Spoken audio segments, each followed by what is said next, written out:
इस वीडियो में हम FBA यानी फंक्शनल बिहेवियरल असेसमेंट के बारे में जानेंगे। तो FBA क्या होता है कि हम जो बिहेवियर देख रहे हैं हम उसके पीछे का कारण जानना चाहते हैं कि पर्सन जो भी बिहेवियर कर रहा है चाहे वो गुड हो या बैड हो, तो उसके पीछे का कारण क्या है, उसका पर्पस क्या है, उसके पीछे के फैक्टर्स क्या हैं। तो इसमें हम उनके बिहेवियर के पीछे का कारण जानते हैं कि क्या कारण है जिस कारण से वो ऐसा बिहेवियर शो कर रहे हैं, और स्ट्रैटेजी डेवलप करते हैं उसके बिहेवियर को रोकने के लिए। और इसमें हम उसके बिहेवियर को अलग अलग सिचुएशन में रख कर उसके बिहेवियर को ऑब्ज़र्व करते हैं, और इसमें हम उसकी फैमिली, फ्रेंड्स, पीयर इन सब का भी इंटरव्यू लेते हैं ताकि उसके बारे में ज़्यादा से ज़्यादा इन्फॉर्मेशन कलेक्ट कर सकें, और इन्हीं इन्फॉर्मेशन के बेसिस पर हम इंटरवेंशन प्लान बनाते हैं।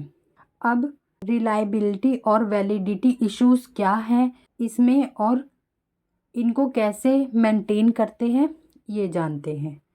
इसमें रिलायबिलिटी का मीनिंग है एक ही टाइम में एक ही बिहेवियर को ऑब्ज़र्व करना या एक ही तरह का बिहेवियर ऑब्ज़र्व करना डिफरेंट ओकेशंस में, ये होता है रिलायबिलिटी। और वैलिडिटी, इसको हम एक एग्जांपल से समझते हैं। मान लीजिए कि आपने किसी पर्सन को ऑब्ज़र्व किया उसके घर में, मतलब वो किस तरीके से अपने घर पर बिहेवियर करता है, और आपने उसकी रिपोर्ट बनाई। फिर आप उसकी फैमिली से पूछते हैं कि ये घर पे कैसा रहता है, तो वो जैसा बताते हैं अगर आपने अपनी रिपोर्ट में उससे मिलता जुलता लिखा है तो दैट मीन्स आपका ऑब्जर्वेशन वैलिड है। और अगर आपने जो रिपोर्ट में लिखा है उसके अपोजिट बताते हैं घर वाले, तो दैट मीन्स कि आपकी रिपोर्ट वैलिड नहीं है।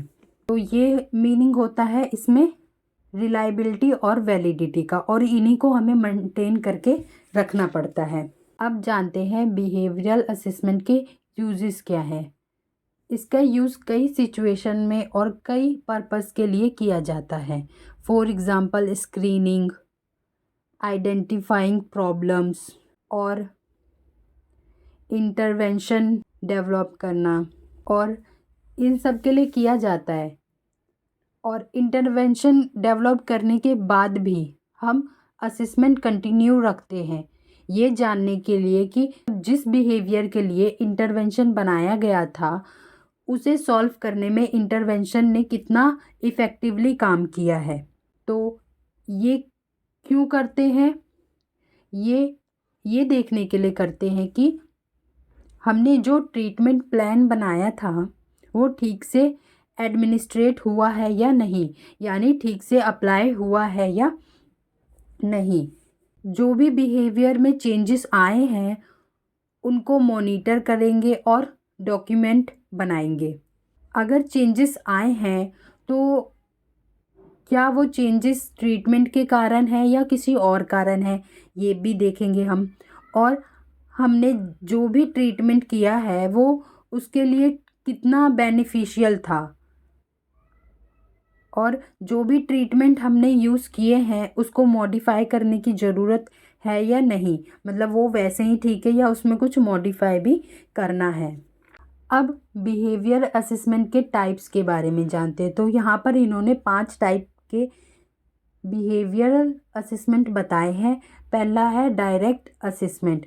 तो इसमें बिहेवियर को तब ऑब्ज़र्व किया जाता है, तब रिकॉर्ड किया जाता है जब वो नेचुरली सेटिंग्स में होता है, मतलब जब वो अकर होता है तभी उसको रिकॉर्ड कर लिया जाता है। उसके लिए कोई सेटअप्स नहीं बनाया जाता, कोई आर्टिफिशियल सेटिंग नहीं की जाती उसके लिए, मतलब जिस टाइम वो हो रहा है बिहेवियर उसी टाइम उसको ऑब्ज़र्व किया जाता है, रिकॉर्ड कर लिया जाता है। दूसरा है एनालॉग्यू असेसमेंट। इसमें हम आर्टिफिशियल सेटिंग्स में बिहेवियर को ऑब्ज़र्व करते हैं। जैसे रोल प्ले में करते हैं ना कि आपको ये रोल दे दिया गया, आपको उस तरीके से एक्टिंग करनी है, इस तरीके से। तीसरा है इनडायरेक्ट असेसमेंट। इसमें हम बिहेवियर को ऑब्जर्व नहीं करते, बल्कि पहले पर्सन ने कैसा रिएक्ट किया था किसी सिचुएशन में, उसी के बेसिस पर हम उसकी रिपोर्ट्स बनाते हैं। फोर्थ है आइडियोग्राफिक असेसमेंट। इसमें पर्सन के पार्टिकुलर कैरेक्टरिस्टिक्स के ऊपर फोकस किया जाता है। जैसे एक बच्चे को ADHD की प्रॉब्लम है, तो इसमें हमारा फोकस किस पे रहेगा, उसके डिसऑर्डर के ऊपर। और लास्ट है हमारा कॉन्टेक्सचुअल असेसमेंट। इसमें हम उस चीज़ों के बारे में जानते हैं जिस कारण से बिहेवियर हो रहा है, मतलब उस इन्वायरमेंट स्टिमुलस के बारे में जानेंगे जिस कारण से कोई भी बिहेवियर अकर होता है। बिहेवियरल असेसमेंट का मेन टूल है फंक्शनल एनालिसिस। हम बिहेवियरल प्रॉब्लम्स को ट्रिपल रिस्पॉन्स मोड से डिफाइंड कर सकते हैं। ये 3 रिस्पॉन्स मोड है, मोटर, कॉग्निटिव, फिजियोलॉजिकल। इसे एक एग्जांपल से समझते हैं। जैसे किसी पर्सन को डिप्रेशन है, तो उसका पता हम कॉग्निटिव मोड में कैसे लगाएंगे। वो पर्सन बहुत लो फील करेगा, किसी से ज़्यादा घुलेगा मिलेगा नहीं, अकेला रहना पसंद करेगा, उसको कंसंट्रेट करने में प्रॉब्लम आएगी, ध्यान लगाने में दिक्कत आएगी। और फिजियोलॉजिकल मोड में हम कैसे पता लगाएंगे उसके बारे में, वो मतलब उसका जो स्लीप साइकिल है वो ख़राब हो जाएगा, या तो वो देर तक सोता रहेगा, ज़्यादा सोएगा, या उसको बिल्कुल भी नींद नहीं आएगी। और मोटर मोड में हम कैसे पता लगा सकते हैं, इसमें पर्सन बहुत लेज़ी हो जाएगा, उसको कोई इंटरेस्ट ही नहीं रहेगा किसी काम को करने के लिए, चाहे वो उसका मनपसंद काम ही क्यों ना हो। और इस प्रॉब्लम्स को हम पर्सन के कई कंडीशंस में भी समझ सकते हैं। जैसे उसका रेनफोर्समेंट कम हो जाना, मोटिवेशन लेवल कम हो जाना, इससे भी हम उसकी प्रॉब्लम्स को समझ सकते हैं। और दूसरा मेथड है अलग अलग सोर्स से इंफॉर्मेशन इकट्ठा करना। तो हमें कैसे पता चलेगा कि किसी पर्सन के बिहेवियर में चेंज आया है, हम उसके फ्रेंड, फैमिली मेम्बर्स, पीयर, इन सब से इंफॉर्मेशन कलेक्ट करेंगे कि उसके बिहेवियर में क्या बदलाव आए हैं, पहले कैसा था, अब कैसा है, ये सब हम जानेंगे। तो ये हमारा दूसरा मेथड था। अब जानते हैं बिहेवियर चेंज करने का क्या प्रोसेस है। तो किसी भी बिहेवियर को चेंज करने से पहले हमें उसको ऑब्ज़र्व करना पड़ेगा, फिर उसके कॉजेस जानना पड़ेगा कि क्या कारण है जिस वजह से वो बिहेवियर हो रहा है, और फिर उसके लिए हमें इंटरवेंशन स्ट्रेटजी बनानी पड़ेगी उस बिहेवियर को चेंज करने के लिए। फिर इसे भी चेक करना पड़ेगा कि जो हमने स्ट्रेटजी बनाई है वो ठीक से काम कर रही है या नहीं कर रही। तो जब हम बिहेवियर असेसमेंट करते हैं तो हमें बहुत से चैलेंजेस फेस करने पड़ते हैं।